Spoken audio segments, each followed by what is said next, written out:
Faisons l'éloge de cet illustre personnage d'Ibn Sira le sage, car en elle, en cette personne, le Tout-Puissant a fait des merveilles. Ibn Sira, chapitre 44, les versets 1 à 10. Et nous avons écouté dans la première lecture qu'il nous a été dit que ces œuvres fassent l'éloge de ce personnage. Frères et sœurs bien-aimés, en ce jour du 23 décembre, mais dans la nuit du 22, nous avons appris la nouvelle. Au cours de ce jour effroyable et désastreux, une nouvelle qui s'est retentie comme un coup de tonnerre, un éclat de tonnerre, une nouvelle étonnante qui allait nous bouleverser, plongeant la nation dans le deuil. Madame Odette Roy-Fonboin se meurt, Madame est morte, aurait dit Bossuet.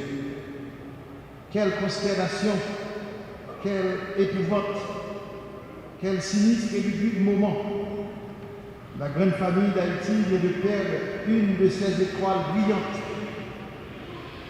une de ses plus illustres mères de référence. Nous avons tous constaté que Mapou, féminé au grand cœur, est parti. Un baobab séculaire est tombé. Un trésor d'histoire s'en est allé.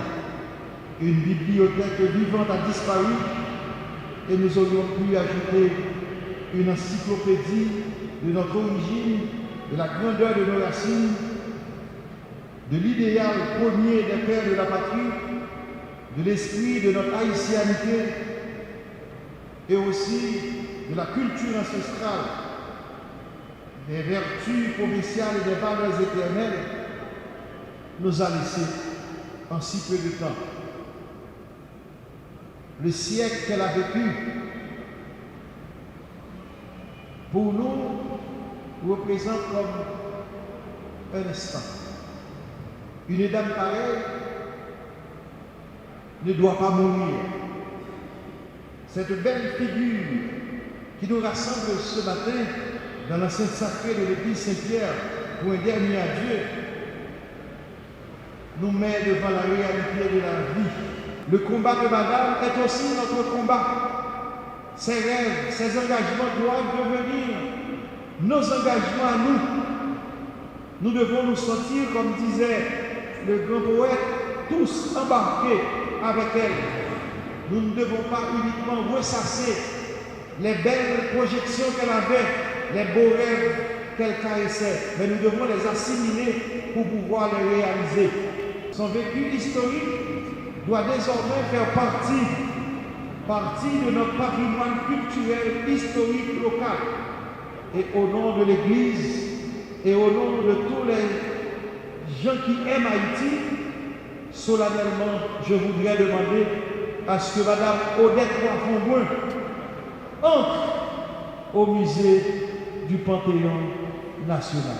Bravo, bravo pour cette dame qui nous a montré le chemin de résurrection pour notre pays. Mais qu'est-ce que serait cela si elle devait entrer uniquement au musée? Parfois on met au musée ce que l'on n'a pas besoin. Oh, Madame doit continuer à alimenter notre espérance.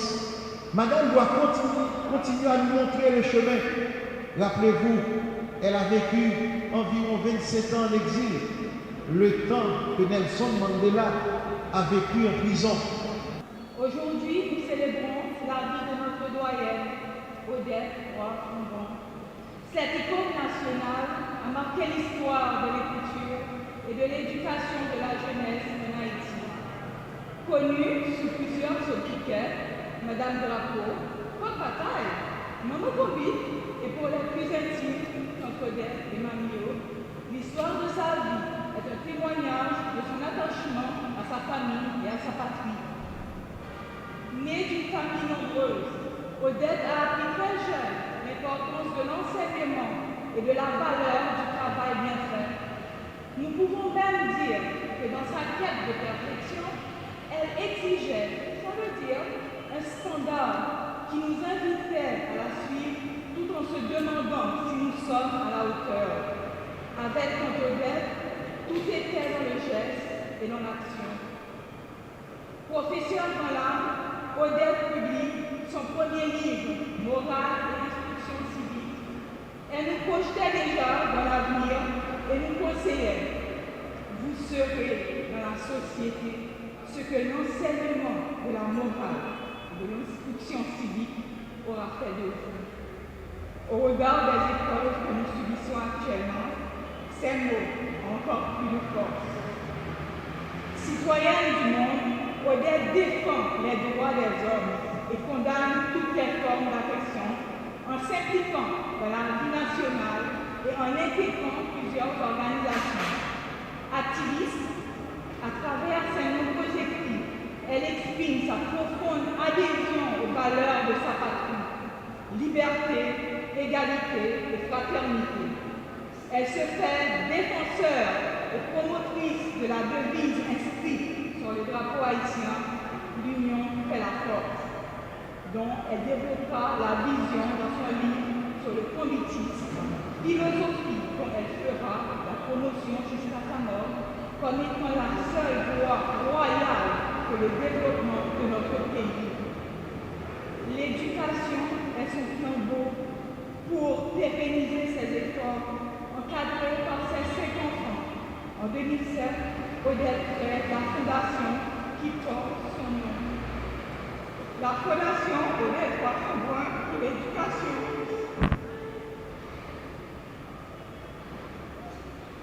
est un véhicule social qui a pour objectif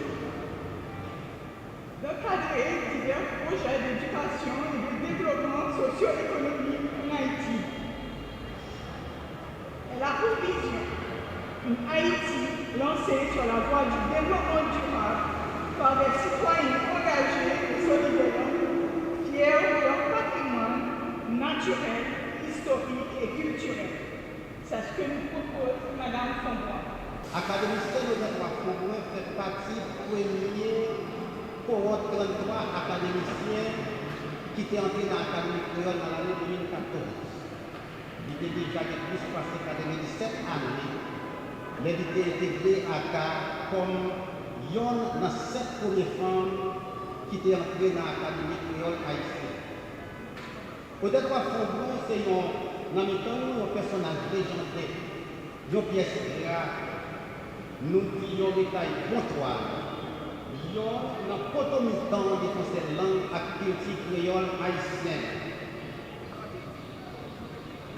Il était quoi en pile dans l'avenir langue créole. Pour d'ailleurs, l'histoire qu'elle dénomme Odette Wafouboin comme monde qui était proposé à l'article 5 dans la Constitution 1987 là, qui dit c'est créole haïtien qui cimentait tout haïtien ensemble. C'est lui-même tout, nous retenons qui était proposé dans l'article 213 Constitution 1986 là, pour Haïti gagner une académie créole haïtienne. Deux réalisations ça seulement suffit pour nous voir dimension de personnage là. Académie créole haïtienne où était chapeau bien bas pour lui reconnaître grandeur à qualité de travail personnage qui était campé en sentinelle pour permettre langue créole haïtienne d'une langue nationale et d'une langue officielle dans un moment où il y a tout le monde qui est haïtien est capable de vivre langue comme ça. Odette Wafouboin, c'est pas nous premiers haïtiens qui ont une nécessité pour intégrer langue créole dans l'éducation féminine. Personne ne va être tort si nous ne pas considérer Odette Wafouboin comme grand-mère réforme ministérielle qui est lancée dans l'année 1979 là, qui était après l'entrée créole dans l'école en Haïti. Académie haïtien a pile fierté parce qu'elle était une personnalité comme ça, quand on a 3 points qui marquait le passage dans l'institution. Une personnalité qui devait l'amour, partage, vivre ensemble, solidarité et éthique comme Marc Paris.